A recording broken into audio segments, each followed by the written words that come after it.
Bom dia, queridos irmãos e irmãs. Vamos iniciar mais uma aula da nossa Escola Bíblica Dominical, orando ao Senhor. Eu peço a você que feche os seus olhos. Vamos orar pedindo graça a Ele nesse momento de ensino, né? Pai Santo, nós somos gratos ao Senhor por mais uma oportunidade que o Senhor nos concede graciosamente de nós aprendermos, Senhor, aquilo que está no Teu coração para nós nesta manhã, aquilo que o Senhor quer e requer de nós como Teus filhos. Nós agradecemos pelas instruções que temos recebido aqui nesta igreja, Senhor. É a graça da Tua parte, o Senhor tem generosamente dispensado o ensino que tem nos exortado, nos animado, nos disciplinado, mostrado o Teu amor também, Senhor. Tudo isso nós somos gratos a Ti. Através da Tua revelação é que nós podemos entender o Teu caráter e vivermos em santidade de uma forma que agrade ao Senhor. Nós clamamos a Ti neste momento por entendimento, aquilo que vamos aprender hoje, Senhor, que o Teu Espírito Santo gere vida, para que nós tenhamos ações corretas, pensamentos corretos, santos, puros, piedosos, para a honra e glória do Senhor. Esse é o nosso desejo, Pai, aprendermos para glorificar ao Senhor aqui nesta terra. Oramos assim no nome santo de Jesus Cristo, nosso Salvador e Senhor. Amém. Amém. Queridos, hoje nós vamos iniciar uma outra matéria, e aí está o título da matéria nova, Confissão de Fé Batista de 1689. A gente terminou a matéria a respeito da teodiceia bíblica e a existência do mal no mundo. Agora vamos iniciar então essa matéria tão importante para a nossa vida, para a nossa devoção, para o nosso conhecimento, entendimento de doutrinas básicas da fé. Mas você vai ver comigo que, apesar de nós estudarmos, grosso modo, doutrinas básicas, mas o básico, nós vamos estudar os detalhes daquilo que é básico, os detalhes importantes daquilo que é, eu diria, como um referencial, como balizas para a nossa fé, baseados no ensino da Confissão de Fé Batista de 1689. Seguindo aí o conteúdo programático, hoje estudaremos a introdução, farei um breve resumo do contexto histórico e, na sequência, hoje veremos a respeito da importância das confissões de fé para as igrejas, isso a título de introdução, o que veremos hoje. Na sequência, olha só que interessante, acompanhe comigo, eu gostaria de ler com você, olha que interessante o que nós vamos caminhar daqui para frente, não sei quanto tempo o Senhor vai permitir nós estudarmos esse conteúdo programático, mas eu não quero ter pressa, eu quero olhar com detalhes com vocês, vocês interagindo comigo também, perguntando, questionando, dando a sua opinião, a sua argumentação sobre os assuntos. Olha que interessante, capítulo 1, e aqui sim está, tirando a introdução, aqui está a divisão da Confissão de Fé Batista de 1689, tá? Por capítulos, tem 32 capítulos. O primeiro capítulo, as Sagradas Escrituras. Já iniciaremos o estudo da Bíblia. Veremos a divisão, Antigo Testamento, Novo Testamento, e a importância da inerrância das Escrituras, a autoridade das Escrituras, a respeito da inspiração do texto sagrado e tudo isso. Capítulo 1, Sagradas Escrituras. Capítulo 2, Deus e a Santíssima Trindade. Veja que interessante. Mas por que olha só que interessante, eu gostaria de só comentar com você isso. Por que no capítulo 1 não fala sobre Deus, porque começamos com Deus, e no capítulo 2 não fala sobre as Sagradas Escrituras? Você sabe por quê? Por quê? Para nós conhecermos o Deus e a Santíssima Trindade, nós precisamos de um referencial. E qual é o referencial revelado por Deus para nós conhecermos a Ele e a Santíssima Trindade? Qual é o referencial? A Bíblia. Então, a partir da Bíblia, a partir das Sagradas Escrituras, nós vamos caminhar nos seguintes conteúdos, entenderam? Então, a nossa base é o capítulo 1, Sagradas Escrituras. Tanto que o ensino aqui nessa igreja, nós do presbitério, prezamos para que o ensino seja baseado nas Escrituras, não por invenção, não por algo que inovações dos tempos modernos, de forma alguma. A base do ensino, tanto para essa igreja quanto para a igreja do Senhor Jesus Cristo, as igrejas verdadeiras, a base é a palavra de Deus. A partir daí a gente caminha seguro, entendendo que é a verdade do Senhor para a igreja dele, para a sua e para a minha vida como filhos dele. Deus e a Santíssima Trindade. Capítulo 3, os decretos de Deus, e aqui eu já falo que as irmãs estão estudando a respeito desses assuntos importantes sobre os atributos de Deus. Nós já vimos a respeito dos decretos de Deus. Na quinta-feira nós estudamos sobre a supremacia de Deus, um assunto importantíssimo a respeito do caráter de Deus. Capítulo 4, a criação, que legal, vamos ver sobre a criação, vamos ver sobre Darwin, sobre evolucionismo, né? Não? Tá, desculpa. Sobre a criação, nós vamos ver sobre o criacionismo, estudar sobre o criacionismo. Deus criou todas as coisas. Capítulo 5, a providência divina. Capítulo 6, a queda do homem, o pecado e sua punição. Capítulo 7, a aliança de Deus com o seu povo. Deus firmou uma aliança, os teólogos também usam outro termo, pacto, com um povo. Aliança, pacto. Nós somos um povo de aliança. Deus firmou uma aliança com o seu povo, um pacto com o seu povo. Vamos ver nesse capítulo. Caminhando um pouco mais, veremos sobre Cristo, o mediador. Cristologia, hein? Capítulo 8. Capítulo 9, falaremos sobre o livre-arbítrio. E essa confissão tem um conteúdo riquíssimo a respeito do livre-arbítrio, você vai ficar encantado. Capítulo 10, o chamado eficaz. Capítulo 11, a justificação. 12, a adoção. 13, a santificação. Tudo isso decorre do chamado eficaz. Tudo isso decorre, eu diria mais, tudo isso decorre do capítulo 8, sobre Cristo e sua mediação, a salvação que temos em Cristo Jesus, e a partir daí, da salvação em Cristo Jesus, decorre o quê? O entendimento correto sobre o livre-arbítrio, ou seja, não existe, e aí vem sobre o chamado eficaz em Cristo, a justificação em Cristo, a adoção em Cristo, a santificação em Cristo, a fé salvadora em Cristo e arrependimento para a vida e salvação em Cristo. Olha só que interessante, e aí nós vamos caminhar. Capítulo 16, boas obras. Capítulo 17, a perseverança dos santos. Capítulo 18, a certeza da graça e da salvação. Capítulo 18, nós estudaremos a respeito da perda da salvação. Só que não existe perda da salvação, tá bom?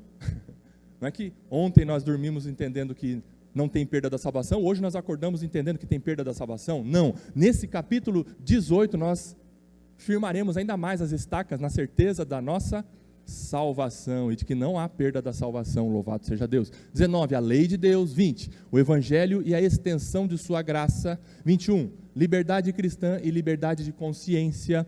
Capítulo 22, adoração religiosa e o dia do Senhor. Capítulo 23, juramentos legítimos e votos. Capítulo 24, magistrado civil, ou seja, a respeito das autoridades civis. Capítulo 25, matrimônio. 26, a igreja. 27, a comunhão dos santos. 28, batismo e ceia do Senhor. Esse 28 é um capítulo bem curtinho da confissão, que aí na sequência a confissão vai detalhar a respeito, na sequência, 29, o batismo, e no 30, a ceia do Senhor. 31, o estado do homem após a morte e a ressurreição dos mortos, e encerrando, fazendo fechamento no 32, o juízo final. Caminharemos aí, né, um percurso cumprido, acredito eu, mas como eu disse, eu vou repetir, não tenho pressa de terminar. Vamos ver com detalhes, vamos ver com cuidado, vamos estudar cada capítulo, porque eu creio que de fato irá solidificar as bases da fé que nós já temos aqui nessa igreja. Mas nunca é demais ver de novo, nunca é demais estudar de novo as bases da nossa fé, baseado nesse ensino riquíssimo da confissão de fé londrina do século 17, tá bom? Então vamos à introdução. Hoje eu gostaria de ver com vocês, nesse primeiro momento agora, então, contexto histórico, como que surgiu a escrita dessa confissão de fé lá em Londres, em 1689. E, eu resumi nesse parágrafo aí, o que você, quem sabe, pode ver com grandes detalhes num capítulo, em 2 capítulos de um livro sobre, a respeito dos comentários dessa confissão. Então eu resumi mesmo, até porque é importante para a didática da aula, nós não temos tanta fala a respeito do contexto histórico, só para você ter uma noção de como surgiu essa confissão. E ela surgiu assim, pastores de igrejas batistas de Londres, e você vai ver, se você estudar mais a fundo, eles chamavam os batistas particulares, batistas reformados, batistas de fato baseados nos ensinos dos reformadores da época, dos reformadores de séculos anteriores, que voltaram ao ensino a doutrina dos apóstolos. Então, pastores de igrejas batistas de Londres organizam um conselho para estudo e definição de um documento confessional. Naquela época da história, estava havendo uma confusão de entendimento doutrinário entre igrejas batistas, igrejas anglicanas. Então, batistas particulares, batistas reformados, pastores, líderes de Londres naquela época, decidiram reunir-se em conselho. Para quê? Para definir, para estudar e definir um documento confessional. Eles elaboraram um documento. Nesse documento tem um conteúdo da confissão da fé deles, daquilo que eles acreditavam e criam a respeito das doutrinas basilares da fé cristã. Elaboraram esse documento, que seria a junção, olha só que interessante, esse documento seria a junção da confissão de fé de Westminster, que já estava publicada naquela época. A confissão de fé de Westminster, ela é a confissão de fé, hoje, dos nossos irmãos presbiterianos, a confissão de fé de Westminster. Então, esses pastores batistas pegaram o conteúdo da confissão de fé de Westminster e juntaram, fizeram essa junção com a confissão de fé batista de 1644. Algumas décadas antes, já havia um documento elaborado e publicado pelos pastores daquela época, que é conhecido como a Confissão de Fé de 1644. Confissão de Fé Batista de 1644. Só que essa Confissão de Fé de 1644, ela era um pouco mais condensada, um pouco menor com relação ao seu conteúdo, e havia alguns pontos contraditórios na Confissão de 44 entre pastores batistas. O que esse conselho de líderes de pastores em 1689 decidiu fazer? Pegar essa confissão de fé de 1644, juntar com pontos importantes da confissão de fé de Westminster e publicar esse documento que hoje conhecemos como a Confissão Batista de Londres de 1689. O que eles fizeram nesta oportunidade, nessa reunião, nesse conselho? Esse conselho rejeita o que para batistas é biblicamente rejeitável, o quê? Na confissão de fé de Westminster, eles estudaram e eles identificaram pontos na confissão de fé de Westminster que poderiam ser rejeitados pelos batistas porque eles criam de uma outra forma. Por exemplo, a respeito do batismo, a forma batismal e a maneira de realizar o batismo e a quem é batizado. Os batistas creem de uma outra forma, diferente dos presbiterianos. Portanto, eles rejeitaram estes pontos da confissão de fé de Westminster, e também com relação ao governo da igreja, rejeitaram esses pontos, que sim, eles entenderam que seria possível rejeitar, não comprometeria o cerne da fé, a base da fé, não comprometeria. Então eles rejeitaram esses pontos da confissão de fé de Westminster, e adotam os conceitos e definições de Westminster, que entenderam ser bíblicos e aplicáveis à fé cristã. Aproveitaram aquilo que eles entenderam que seria importante da confissão de fé de Westminster, mantiveram nessa nova confissão e acrescentaram pontos das doutrinas batistas e publicaram esse documento. Visando a unidade das igrejas protestantes reformadas da Inglaterra do século XVII, o Conselho da Assembleia Geral dos Pastores Batistas propõe e publica a Confissão de Fé Batista de Londres de 1689. Assim então surgiu esse documento público. Ok? Entenderam? Alguma dúvida com relação ao contexto histórico? Vamos caminhar? Nós já estudamos aqui, há uns anos atrás, o breve catecismo de Westminster, vocês se lembram? O BCW, nós estudamos as 117 perguntas do breve catecismo de Westminster, dando, assim, prestigiando os nossos irmãos presbiterianos. Agora nós vamos prestigiar os nossos irmãos batistas. E eu digo para você que a ICCG, ela tem um pouco mais de alinhamento com a confissão de fé batista do que com a confissão de fé de Westminster. Por quê? Ontem foi prova disso. Nós cremos no batismo daqueles que creem. Nós somos credo-batistas, assim como os batistas. Os presbiterianos são pedo-batistas, batizam crianças, infantes. Nós não seguimos essa linha de batismo, entenderam? Por isso, a ICCG é um pouco batista, não tanto presbiteriano nesse ponto. Com todo o amor e carinho e respeito que nós temos por nossos irmãos presbiterianos, que detêm, pela história da igreja, detêm um conhecimento e produção de material que nós subimos nos ombros desses irmãos presbiterianos para estudar e viver pela fé. Mas também nós temos que ser coerentes com aquilo que a nossa consciência entende a respeito das Escrituras, né? Baseado no entendimento dos nossos ilustres irmãos batistas, que também estudaram, buscaram do Senhor direção para traçar uma linha de entendimento das Escrituras. Amém? É isso aí. Então aconteceu isso nesse contexto histórico. Importância das confissões. E eu pergunto para você, o que é uma confissão? Fala aí para mim. O que é uma confissão? E isso é você assumir algo, alguma coisa, exatamente. Isso aí. Quando alguém vai na delegacia, e aí o delegado senta na frente da pessoa e fala assim, ó, confessa o que você fez. Ele vai falar aquilo que ele fez, ou a verdade, deveria pelo menos, né? Aquilo que ele entende como verdade e ele põe para fora. Ele abre a boca e fala. Isso é confissão. Aplicando para nós, uma confissão é aquilo que você vai exteriorizar, aquilo que você vai verbalizar, aquilo que você vai falar, aquilo que você vai publicar, confessar, dizer que você acredita como verdade a respeito da fé, a respeito da fé cristã e dos princípios bíblicos. Isso é confessar. E a confissão, ela é importante que seja pública, porque senão, se ficar no foro íntimo, ninguém vai saber. Aí a gente fica como se fosse um mistério, né? No que você acredita? Não sei, não falo, não consigo nem dizer. Não, a confissão é algo que tem que ser exteriorizado, falado. Por isso, confissão. Olha lá.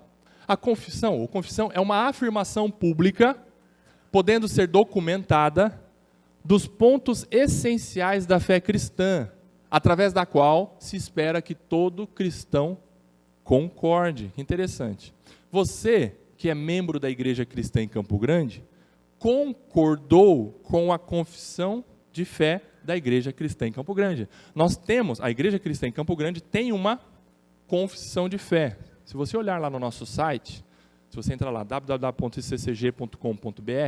se você clicar lá, nossa confissão de fé e regulamento interno, existe um documento publicado ali. A primeira parte desse documento diz respeito à nossa confissão de fé.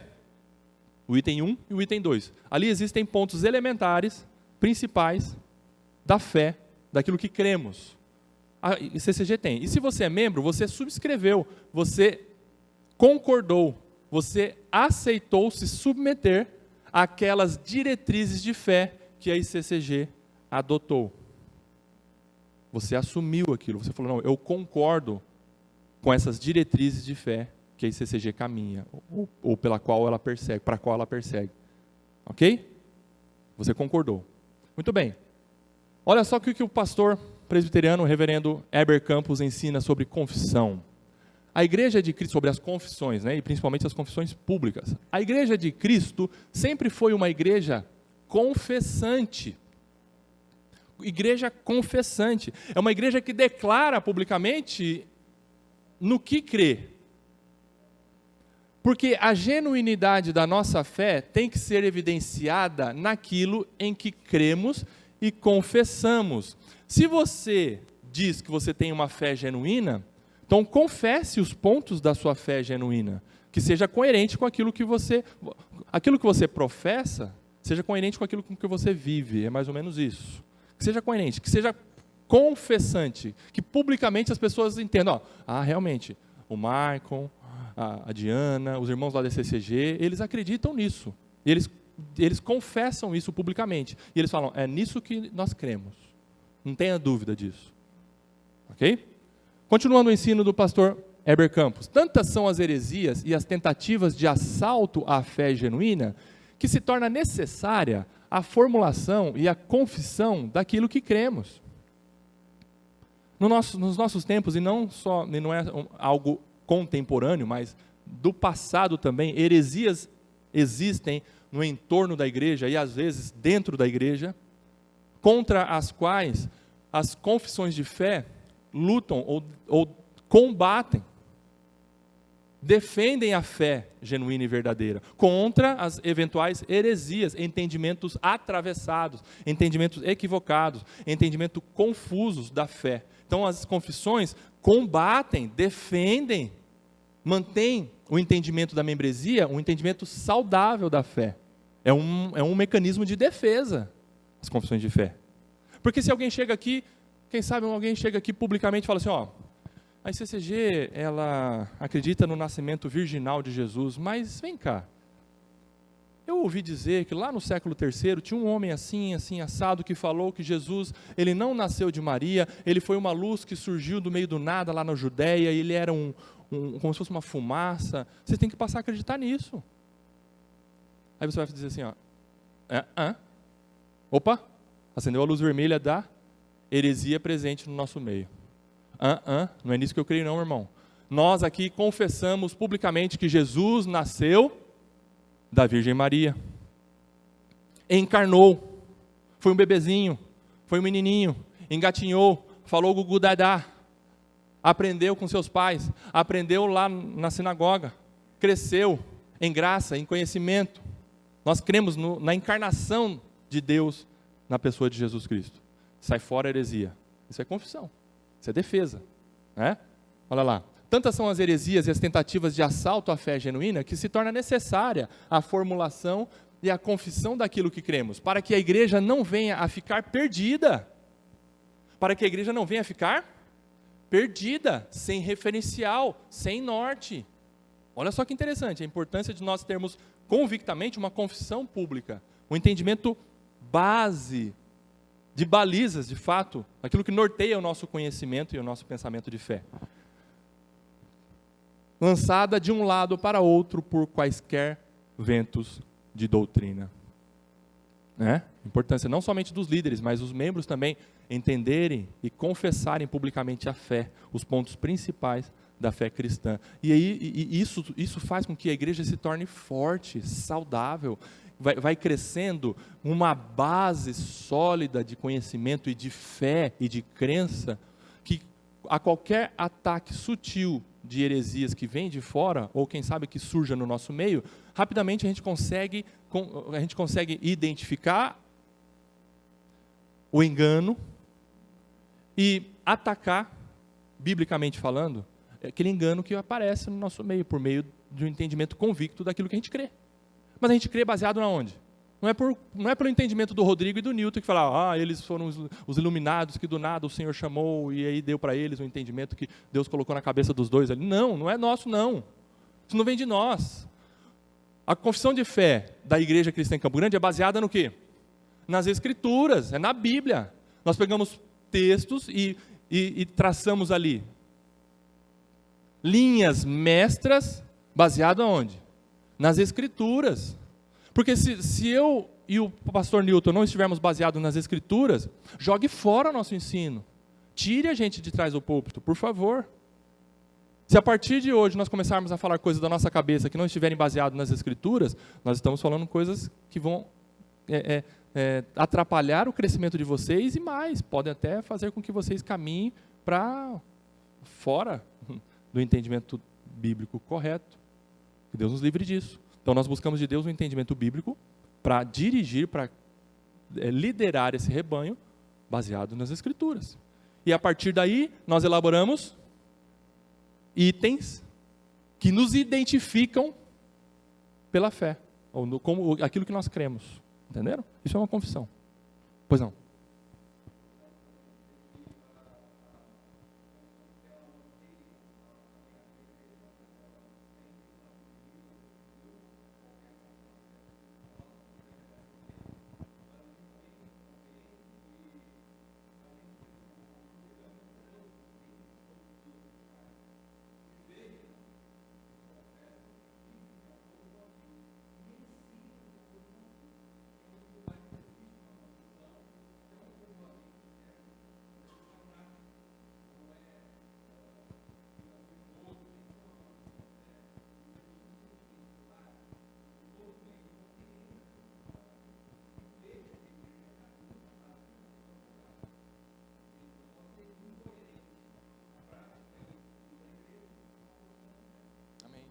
Amém. Muito bem. Exatamente. Importância das confissões, continuando, olha o ensino do pastor batista Jonas Madureira. Veja só o que ele fala, é sensacional, eu gosto demais do Jonas. Ele é um mestre realmente, né? Que tem, na atualidade, ensinado a igreja no Brasil e no mundo, a respeito da sã doutrina, a respeito do conhecimento bíblico correto, e a maneira e a didática dele é sensacional. Olha só o que ele ensina. Toda igreja é confessional. Toda igreja é confessional, ou seja, toda igreja confessa aquilo que crê. Tem uma identidade. Toda igreja é confessional. Agora olha só a diferença. O que se discute é se a confissão é pública ou se a confissão é privada. Aqui ele está ensinando a confissão pública, se essa confissão ela é aberta ou expressa a todos, inclusive por meio de um documento, ou se ela é privada. Olha só que interessante, o que ela é privada? Fica no foro íntimo. Olha só, a confissão de fé privada, a que não foi publicizada, a confissão de fé privada está, aonde? Leia comigo aí. Na cabeça do pastor. A confissão de fé privada está na cabeça do pastor. E olha só o que o Jonas ensina. E isso é um problema sério. Por quê? Um dia o pastor pode ter uma visão de fé maravilhosa. E outro dia pode ter uma visão horrorosa. E isso não pode ficar na cabeça de um indivíduo. Por isso a importância da confessionalidade pública. Olha que interessante. Porque a confissão não está na cabeça do pastor. As pessoas não precisam recorrer ao pastor para dizerem, olha, qual que é a linha, ou qual que é o entendimento seu, irmão, de determinada coisa. Pode ser que o pastor, num determinado momento, tenha um entendimento, acontece dele amanhecer atravessado e ter um outro entendimento a respeito daquela linha mestra e encaminhar a igreja por um caminho tortuoso. Não está na cabeça do pastor. Por isso a importância da confissão pública. Está fora da mente do pastor, delimitado ou baseado pelas escrituras. Não é na cabeça do líder. Isso é importante. Ter uma confessionalidade pública, inclusive um documento para todos poderem consultar, entender, a identidade da ICCG é essa. Eles creem no Deus Pai, Deus Filho e Espírito Santo, creem no batismo daqueles que confessam e se entregaram ao Senhor Jesus Cristo, eles realizam, o modo de batismo é o batismo por imersão. Os da ICCG creem que a Bíblia é a única regra de fé e prática. Os da ICCG creem que as duas únicas ordenanças são o batismo e a ceia do Senhor. Os da ICCG creem na membresia e na importância da membresia por ser uma igreja congregacional, e assim vai. Então, a identidade da ICCG não está na cabeça do pastor iluminado, não. Isso é importante, sabe por quê? Porque garante uma proteção e uma defesa da verdade contra ensinos errados de pastores que, de repente, amanhecem com o entendimento que falam, a partir de agora não existe mais trindade, vocês sabiam? Porque eu estudei e eu levei a sério um estudo que eu fiz aí, que existe só um Deus, e o Deus é único, não tem mais três pessoas. Aí o membro e a pessoa que conhece a nossa confissão fala, não, a linha de entendimento dessa igreja é essa. Não é a respeito disso que o Rodrigo está falando de doideira aí, não. O que é isso? Amanheceu doido? Falando coisa que não, está errado isso. O entendimento da ICCG é o entendimento bíblico da trindade. Olha só a defesa contra o ensino errado, confuso, até herético.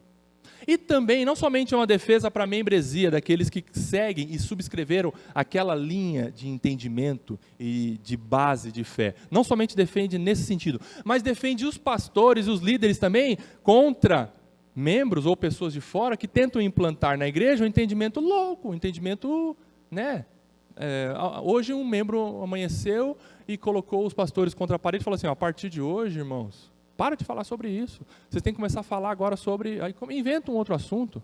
Aí os líderes daquela igreja, baseados na confissão de fé que é pública, podem dizer assim, não, meu irmão, aqui nós não vamos falar isso, aqui nós não vamos seguir esse entendimento. Aqui nós temos uma linha, nós temos uma coluna vertebral que delimita, né, que dá a base para o nosso ensino, para o nosso entendimento. Veja que interessante e importante. É uma defesa tanto para os membros, quanto para os líderes. Quanto para os líderes. A importância de nós termos uma confissão de fé pública e baseada nas Escrituras. É uma segurança para todos nós. Por isso que o Jonas ensinou dessa forma tão importante. Não é na cabeça de um e de outro, mas é aquilo que foi definido e baseado nas Escrituras e se tornou público, e todos concordam, todos subscreveram. Se você é membro da ICCG, você concordou com aquela confissão de fé, com a nossa confissão de fé. Né? Pois não.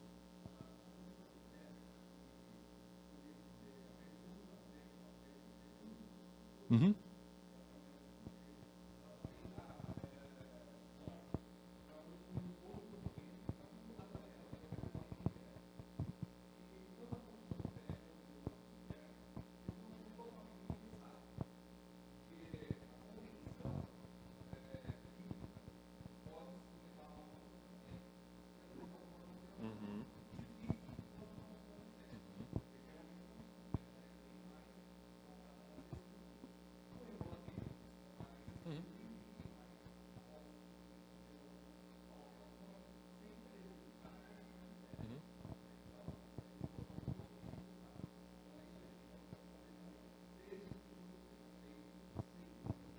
Isso, amém.